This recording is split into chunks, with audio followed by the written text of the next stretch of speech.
It's Terry D-Lab, and today I'm going to show you an easy way to fix your ice maker out of your refrigerator. So here's the symptom. You got these little triggers here, okay? And after it makes ice, these triggers are supposed to push the ice out. And how that works is they have a heater underneath, which heats the platform and causes the ice to be able to move, right? So if the heater stops working, guess what? You don't get any more ice, right? So I'm going to show you what the failure mode is and the easy way to fix it. So obviously I've already diagnosed the problem, but this is the motor assembly that comes off. And there's a circuit board here, as you could call it, more like a wire board.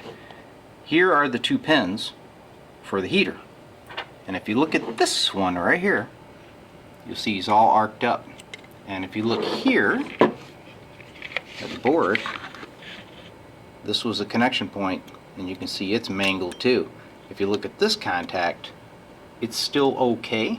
This one's going to work fine, but this one is not repairable. So what we're going to do is we're going to bypass it. It's a pretty simple operation. Let me show you how to do it. Okay, kill it. First off, you're going to need a donor. What I like using is one of these capacitors because they have some beautiful 18 gauge leads on them. Alright, so we're going to cut one of those off. Okay, that is going to wrap around this pin, and then I'm going to take the second lead and he's going to solder to this foil.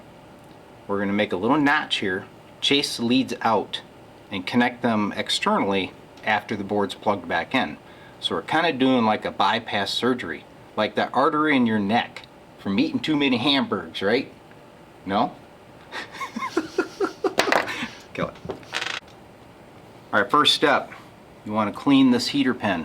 Get all that old corrosion off of it. Get it nice and clean because we're going to solder to that pin. Don't worry about this black corrosion back here, it doesn't matter. Because we're going to take this lead and he's going to go on here, and I'm going to solder that. And then we're going to do the same on the circuit board. Okay, so when you solder this wire on, go ahead and center it on the pin because there's plenty of room for that lead in the damaged cavity where the old connection used to take place.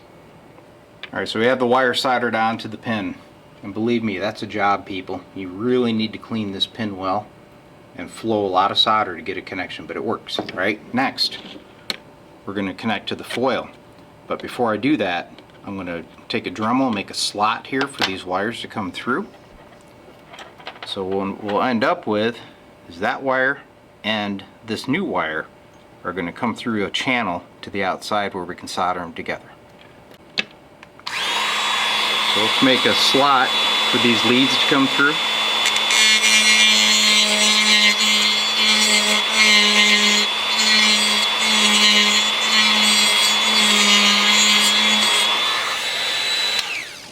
So you can see the lead coming through here, through the channel I made, going to the copper trace. Okay, I pre-tinned the copper and lead. So now, I should be able to just solder them guys together. Boom, done. Next, we have the lead coming off the heater pin. We have the one here coming off the trace, exiting to the outside. So this one also has to pass through the same hole. So you're going to have to finagle this wire, line it into the trace, get her back together, and then we're going to connect these two. So the cover is reinstalled, and you have to make sure when you put this together there's a cam that lines up with these little fingers that goes into the motor. Make sure you get that lined up or you're never going to get it together. Alright? Then these guys, what we're going to do, cut them to where they're even, tie these together and solder them, and your heater should work again. So I simply just J-hook these wires together, put a little dab of solder on there, bam, good to go. Now let's take a meter and measure it and make sure we see that heater. So for a quick check, there's some test points on here. This was the old heater test point here, and you can see the 73 ohms or so. Now here is our new connection point. Same thing. So you know we're making good connection to the heater. So it's back together. Still need to get the screws and the cover on here, But as you can see, it is possible to fix these heaters, okay?